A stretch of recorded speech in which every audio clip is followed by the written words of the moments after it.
Magandang araw po sa inyo mga boss, mga sir. Sa video na to, meron tayong 3 properties na i-cover. Ano po? Puro bakanting lot ito. 2 sa San Antonio at 1 sa Castillejos, mga boss. So inuna ko dito sa Maydirita, dito po sa San Antonio, Zambales. Ang property is 300,000 square meters. Titulado po yan and selling for 900,000 pesos, mga boss, mga sir. And I think magandang presyo po yan. Ito po yung property. Ito. Okay. Ito, 300 square meters. May source na po ng tubig yan. May kalsada. 4.5 meters po yung luwag ng kalsada dito, mga boss. And dito, along this area, actually, meron na po ako mga na-vlog dito, kagaya nito. Na-vlog ko po ito last year. Nabenta na po yan, na may nakabili na yan. And then, yung ginagawang bahay doon, for sale pa rin po yun. Tapos marami pa pong lote mga for sales dito, no? Pero dito tayo ngayon magko-concentrate, magko-focus dito sa property na to. Kasi magandang presyo.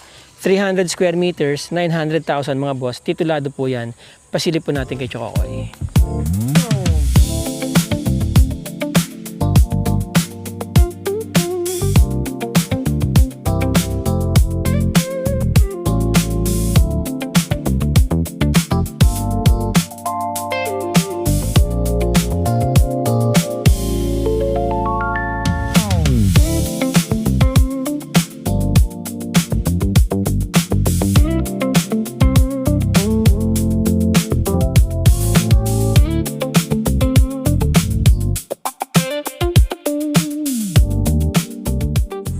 There you go, mga boss, diba? As you see, maganda po yung area, magandang location. Yung kalsada nakita nyo sa drone shots, that is main road po yan. Palabas yan ng San Narciso, San Marcelino, about 15 minutes from here. And then dito, pagkakanan kayo, palabas naman yan ng National Highway to downtown San Antonio, about 15 minutes po from here. Mura na po yan, 900,000, 300 square meters, ano po, secured ng inyong investment. So, para lang kayong bumili ng isang sasakyan, di ba? And maganda dyan, syempre, kung ito ay nagiging, unti-unti na po nagiging urbanized, itong area na to, tumataas ang value ng property. Mabilis tumaas ang value ng property dito, mga boss. Especially, pagka ganitong titulado na. Again, 300 square meters po yung property, selling for 900,000 pesos, mga boss, mga sir. Magandang presyo po yan. Mabilis tumaas ang value ng property dito. Considering titulado pa po yung property, ready to transfer, mga boss. At maganda po yung location, okay? So kung interesado kayo, nandiyan ang aking contact details. Tawagan nyo ako. Arrange po natin yung inyong tripping dito, mga boss, mga sir. Alright? Next property tayo, mga boss. Okay, mga boss. Malapit lang dito yung i-vlog natin property, ano? Yung 2 properties, mga boss. So, ano lang to, para bang patalastas. Yung mga gusto po magpa-vlog ng kanilang mga properties dyan, mga boss, mga sir, libre lang naman po yung vlog. Usap tayo. Kung kaya kong puntahan yan, pupuntahan ko po yan.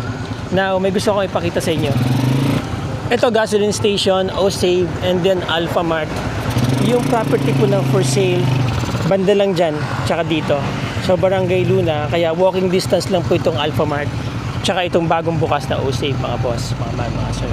Then, ito na yung pinaka-downtown ng San Antonio, Zambales, mga boss. Tara sa property. Alright, mga boss. Second lot tayo, second property tayo dito sa San Antonio, Zambales. Ano po? Actually, yung third property, dito rin yan sa San Antonio, Zambales. By the way, shout out po sa iyo, Sir Glenn, Sergio. Shout out sa iyo, mga boss, mga sir. Alright, ito po yung second property. Yan, school yan. National Highway, going to Metro Manila. About 2.5 to 3 hours from here. Ano po? Elementary school, and then few meters away from here, downtown San Antonio na po. Ito yung lote. So napakalapit niya sa National Highway. Pwede siyang commercial lot, ano? Pero maganda din siyang residential area. Maluwag. Wala pa pong mga nakalagay. May fence na, mga boss. Ito. May gate na rin. Ayan. 1,000 square meters po itong property, mga boss. Selling for 6 million pesos. Titulado po yan. May isang nyog dito, ayan, oh. Okay yung frontage niya, no? Mahaba ang frontage. Okay, ayan. Tapos recess yung kanyang gate para madali yung pagpasok ng sasakyan sa loob at madali din ang paglabas. Okay, pasilip po natin kay Chokokoy mga boss.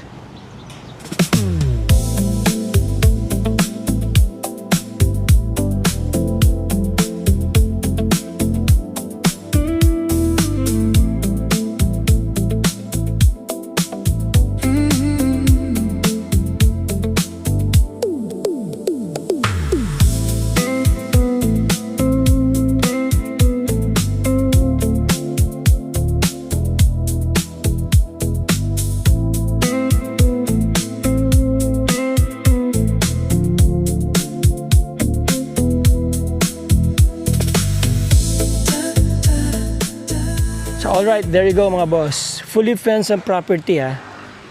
Hanggang dun sa likod. Okay? Again, malapit sa National Highway. May commercial value, ano po. Very good sa residential area. Maganda yung accessibility niya. Ito, pag diniretso niya yan, papunta na po ng palengke yan mga boss. Mga sir, walking distance sa lahat ng essentials. And of course, again, yung mga interesado dyan mga boss, nandyan ang aking contact details, ano po. Pwede ko kayong samahan dito. Meron din po mag-a-assist sa inyo dito kung gusto niyo makita yung property. 1,000 square meters, title, clean title, selling for 6 million pesos mga boss. Punta tayo sa third property. Dito rin po yan sa San Antonio, Zambales. Okay mga boss, last property tayo. Third property ano po, dito sa San Antonio, Zambales. Corner lot, malaki ang commercial value nito mga boss. 322 square meters yata kung di ako nagkakamali. Double check natin.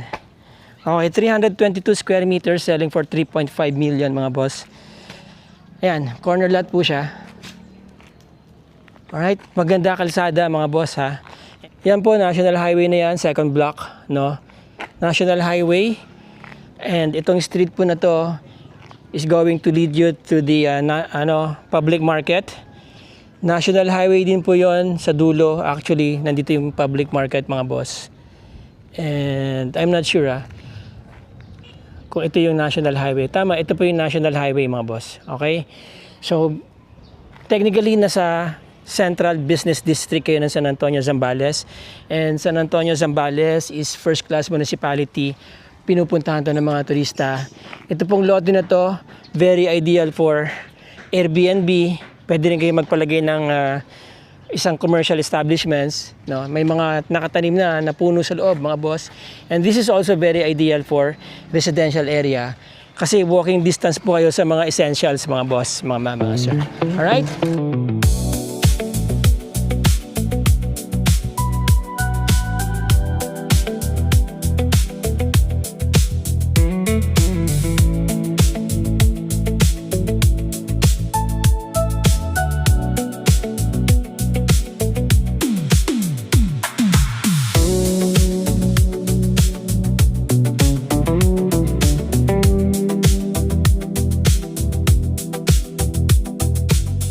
So there you go, yung mga interesado dyan na makita itong property mga boss, yung tatlong properties na binanggit ko sa inyo, na una yung 1,000 square meters dun sa may Dirita, 900,000 pesos, and then next katabi lang din po nito, 1,000 square meters that is selling for 6 million, and then ito po, mas malapit to sa palengke, 322 square meters selling for 3.5 million. San Antonio, Zambales, ano po, coastal area, malapit kayo sa beach, malapit kayo sa mga tourist spots dito mga boss, malapit kayo sa National Highway, and very ideal for your residential area, yung mga naghahanap ng malapit lang po sa mga essentials.